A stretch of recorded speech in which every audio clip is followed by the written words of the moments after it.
Bhopal history forum के आज के इस एपिसोड में एक बार फिर आप सभी का स्वागत है। फिर हम साथ हैं।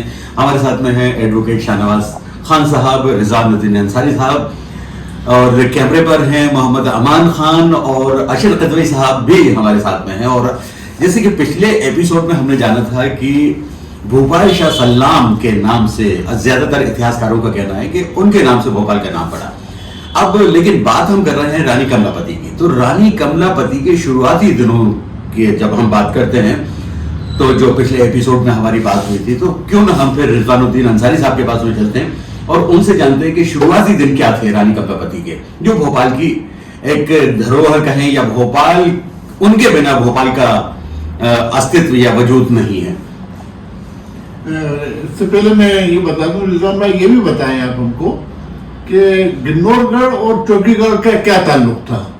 वो ये हिस्ट्री में आता है, गिन्नौरगढ़ का भी गलत था और चौकीगढ़ का भी गलत था, तो इस बारे में भी आप उनको बताएं बनाए में। जैसे कि पहले मैंने कहा था कि चौकीगढ़ हो या गिन्नौरगढ़ हो, ये सब जो है वहाँ के जो बहुत बड़ा राजा हुआ संग्राम शाह साहब जो थे, वो पूरे एरिया को कवर किए हुए थे। तो उन्हीं के जो एक दीवान थे, जिनको कई बार मोरीगोंड भी कहा जाता है, ये सब जो दीवान जो आए यहाँ पे, इन्होंने इस एरिया को अपने हाथ में ले लिया और इनका पूरा परिवार चौकीगढ़ और गिन्नौरगढ़ को अपने कब्जे में ले लिया।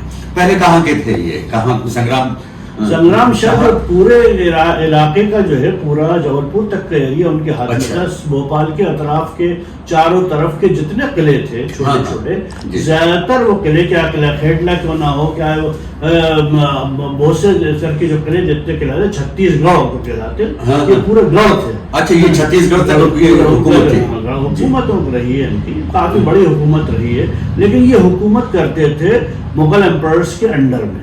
अच्छा, है ना, तो किसी न किसी शक्ल में ये एम्पायर्स को साथ में लेते थे। तो जब इन लोगों का ये 2-3 किले जो है गहरे, वो हर जगह तो अकेले होते नहीं थे, तो अपने जो आदमी छोड़े हुए थे, तो उनमें से ये जो थे इन्होंने मोरीगोंड वगैरह जो थे, इन लोगों अपने नुमाइंदों के तौर पर मोरीगोंड को वहाँ के दीवान या जो भी किलेदार बनाया हुआ था, वो नतीजा ये हुआ कि उन्होंने अपने आप को आजाद कर लिया और उनका अब हम आपसे आजाद हैं। अच्छा, अब ये जो बात हुई आजाद होना, तो आजाद होने में पूरा गिन्नौर का इलाका, चौकीगढ़ का इलाका, जिसमें भोपाल भी शामिल था, ये पूरा इलाका एकदम से इनके हाथ में आ गया। अच्छा, लेकिन इस पूरे सिलसिले के अंदर जब संग्राम शाह ने कहा कि शाहजहां बादशाह को लिखा कि साहब मुगल एम्पायर जो थे कि साहब ये अब हम आपको पेमेंट नहीं कर पाएंगे, टैक्स वगैरह जो भी देना होता है, तो अब आप इसलिए जो है हमें इनसे आज़ाद करवाइए। तो उन्होंने, शाहजहां ने वहाँ से फौज भेजी। पहले तो यहाँ पे रायसेन में जो बैठे हुए थे उनके आदमी नसरत जंग जो थे, उनसे कहा कि आप देखो।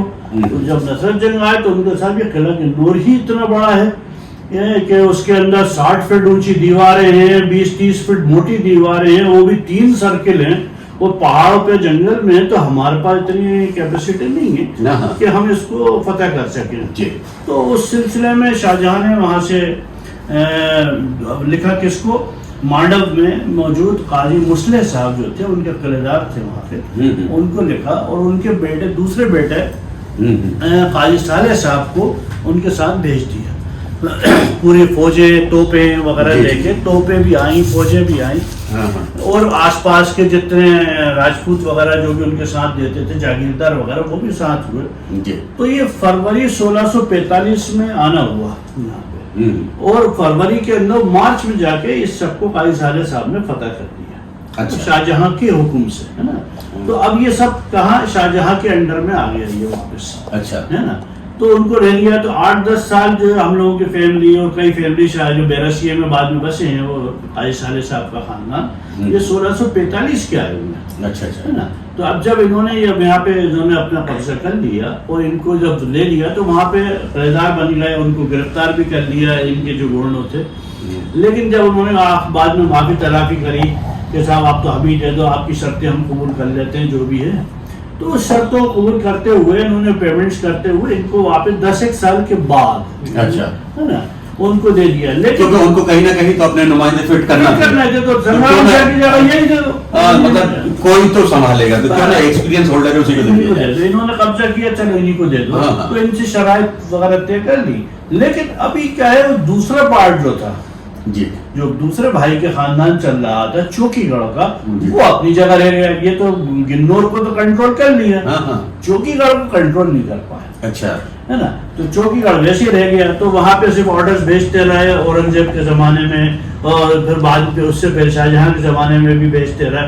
बीच में फर्रुख शेर के कमांड्स लेटर्स भी हैं उनके पास, जी, जो जी। फर्रुख शेर बीच में कुछ अरसे के लिए जब औरंगजेब नहीं थे तो काम कर रहे थे, इस तरह से वो लेटर्स वगैरह देते रहे और चौकीगढ़ को अलग तरह से कंट्रोल करने की कोशिश करी। लेकिन यहाँ गिन्नौर जो था, जी, इसमें बीच में मैं टोकना चाहूंगा कि जिन लेटर्स का आप जिक्र कर रहे हैं, अगर हम इन लेटर्स को देखना चाहें तो कहाँ देख सकते हैं?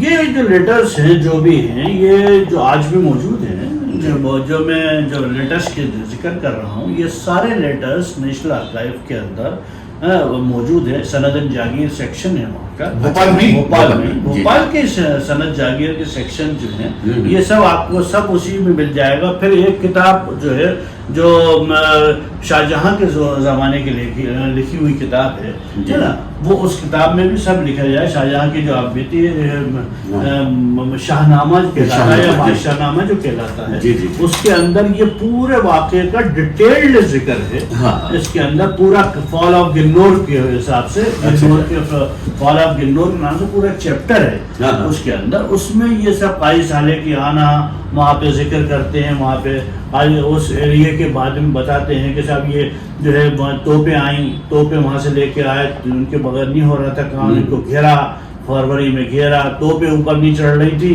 तो ऊपर चढ़ाना, ऊपर मारना मुश्किल हो रहा था। तो उन्होंने फौज से कहा कि आप एक काम करो, एक डोल जो है मिट्टी जो भी ऊपर लेके जाएगा, उसको एक अशरफी देंगे। अच्छा। तो उस पहाड़ जैसा बना के, टीला बना के उस पर तोपें चढ़ाना थी। उस पहाड़ आज भी मौजूद है, इसको कहा जाता है अशरफी पहाड़। अच्छा। वो अशरफियां दे दे के मिट्टी एक अशरफी के बदले में बोरी ले जाके पूरा वो जो डोल होता था डोल, पूरा, वो लेके ऊपर जाते थे अशरफी टेकरी। तो उसका नाम आज भी अशरफी टेकरी, अशरफी पहाड़ था उस जमाने में। जी जी जी जी। है ना। तो इसका मतलब ये नहीं कि अशरफियां दबी हुई हैं उसके अंदर, हाँ। मतलब वो दिया जाता था मेहनताने के तौर पर। हाँ, मेहनताने को। तो कुल मिला के ये था कि इस एरिया को अब काई साले साहब ने कमांड कर दिया। अब ये अपन बात आ गए 1650 के आसपास, कैसे ऊपर निकल चुके हम, है ना। तकरीबन यही टाइम था जब अपन निजाम शाह की पैदाइश हुई थी, 1640 के आसपास हो चुकी थी पहले। तो 1657 के करीब अब ये कंट्रोल होता जा रहा था। मतलब इनकी नीचे की फैमिली अभी मौजूद है, निजाम शाह के अब्बास सूरज सिंह साहब, हरदे सिंह साहब, ये सब मौजूद हैं अभी वहाँ पे। लेकिन अब ये धीरे धीरे बड़े हो रहे हैं, तो बड़े हो रहे हैं, गद्दी की तरफ जा रहे हैं, शादियाँ भी हो रही हैं इनकी, क्योंकि वो राज परिवार से ताल्लुक हो गया था। हालांकि चूंकि ये इन्होंने अपना राज परिवार खुद बनाया था, इसलिए जो आम गोंड थे इनको कभी भी इनको रॉयल्टी का दर्जा नहीं दिया। अच्छा। ये जो वो तो संग्राम शाह को कहते थे वो अब दो हिस्से बन गए, दो तो आधे पे पावर हो गई इनकी, क्या कहते हैं, काई साले साहब और गिन्नौर वालों की, आधा हिस्सा चला गया। इसमें कई इलाके चले गए, जो बाड़ी वगैरह का हिस्सा उधर वो उनके पास चला गया। तो वो राजा जसवंत वहाँ पे रहे, वहाँ पे भी रहे। अभी अपन जाइए आ रहे हैं वहाँ पे कि इसी दौर के अंदर रानी कमलेपति की तकरीबन पैदाइश हुई है 57 के करीब, यानी कि 1657 के करीब, इसके आसपास के करीब पैदाइश है। लेकिन अभी 40 की निजाम शाह की है, वो तक 17 साल छोटी थी। हाँ, वो तो बहुत छोटी, क्योंकि अभी तो ये शुरू हो रहे हैं, अभी बड़े हो रहे हैं धीरे धीरे। 80 के करीब आते आते इन्होंने गद्दी संभालेंगे निजाम शाह। जब गद्दी अपना संभाल लेते हैं तो तकरीबन 6 शादियां वो पहले ही कर चुके है ना, निजाम शाह, है ना। तो कई शादियां उनकी होती जा रही थी। वो दूसरी तरफ रानी कमलापति बड़ी होती इन्हीं के खानदान के, इन्हीं के एरिया में थी, गिन्नौर के एरिया। ये है कृपाराम शंकर की लड़की थी। अच्छा। मेरा ख्याल है कि आज के एपिसोड को बीच में कितना हो गया? تو یہ اس زمانے کی باتیں اپن آ گئے ہیں کہ جب رانی کملاپتی کی تقریباً پیدائش بھی ہو چکی ہے اور ان کی شادیوں کا سلسلہ چل رہا ہے، تو ابھی سے سلسلہ ان کا شروع ہو رہا ہے، تو 6 شادیاں تقریباً ہو چکی ہیں۔ مطلب یہ کہ نظام شاہ پہلے سے 6 شادیاں کر چکے تھے، جی کر چکے تھے۔ تو 7ویں مطلب یہ ہے کہ رانی کملاپتی جب بڑی ہوئی ہاں، تو 7واں وواہ یہ انہوں نے 7واں وواہ، رانی حالانکہ کملاپتی وہ کیا۔ وواہ بھی نہیں، وہ لوگ جو ہے درجنہ کہلاتا ہے وہ، اچھا، اس زمانے کے حساب سے درجنہ تھا۔ ہاں پہلی پتنی ہوتی ہے، باقی جتنی پتنیاں ہوتی ہیں ان کو درجنہ۔ پیمنٹ وغیرہ بھی کرنا پڑتا ہے، اس میں کس کو کتنا دینا پڑتا ہے، وہ ایک الگ سلسلہ ہے وہ، ہے نا۔ لیکن یہ 2 فیملیز کا سلسلہ شروع ہو گیا ہے۔ جی جی جی جی۔ تو میرا خیال ہے کہ آج کے ایپیسوڈ کو ہم یہیں ورام دیں، کیونکہ اب رانی کملاپتی سے یہاں وواہ سے بات شروع ہونے والی ہے اور ہو گئی ہے۔ تو اگلے ایپیسوڈ میں ہم خلاصے سے اور بہت زیادہ ڈیٹیل میں جائیں گے کہ رانی کملاپتی کی شادی کیسے ہوئی، نظام شاہ کی 7ویں پتنی تھی وہ، اور نظام شاہ اور ان کے بیچ میں کیا تھا، اور یہ بھی آگے کا ذکر کریں گے کہ رانی کملاپتی بہت زیادہ سندر تھی، اس کے بارے میں بھی چرچا ہوگی۔ تو آج کے ایپیسوڈ کو یہیں ہم ورام دیتے ہیں۔ بہت بہت شکریہ، جے ہند۔